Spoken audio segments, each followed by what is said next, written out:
The Analects presents a timeless portrait of a society built not on force, but on moral character. Compiled by his disciples after his death, this text distills the teachings of Confucius, who lived during a period of significant social upheaval in ancient China. He witnessed a decline in the traditional rituals and ethical codes that he believed were the glue holding society together.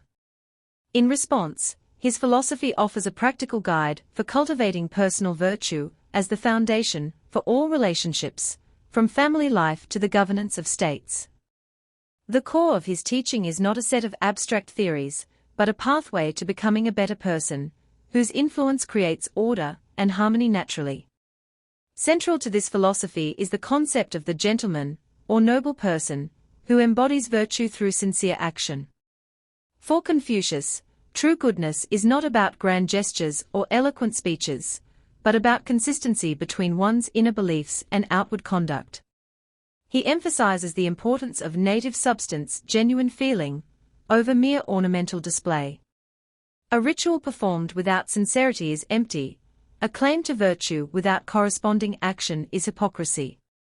The gentleman scrutinizes his own motives, especially when alone, and views mistakes as opportunities for self-improvement rather than failures to be hidden.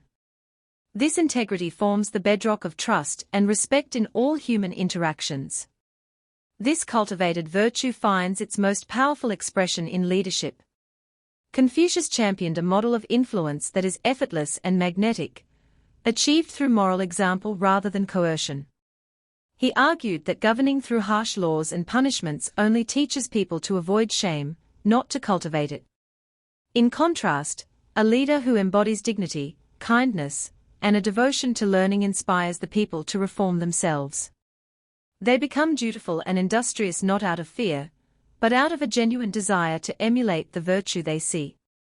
This ideal of effortless action suggests that the most profound influence flows naturally from who a leader is, not merely from what they decree. The path to this virtuous state is a lifelong commitment to learning, which Confucius considered a joy and a duty. However, his definition of learning is profoundly active. It is not the accumulation of theoretical knowledge, but the diligent practice of ethical principles until they become second nature.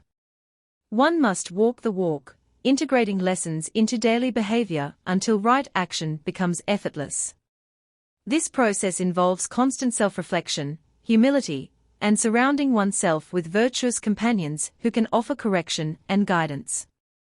The gentleman never considers his education complete, remaining ever curious and dedicated to refining his character. Ultimately, the teachings in the Analects weave a vision of a harmonious social order that radiates outward from the individual. By mastering oneself through sincerity, ethical action, and relentless learning, a person naturally fulfills their roles as a respectful child, a trustworthy friend, and a just leader. This creates stable families, which in turn form the basis of a well-ordered state. While rooted in the concerns of its time, the book's enduring power lies in its focus on the universal qualities of integrity, empathy, and responsibility.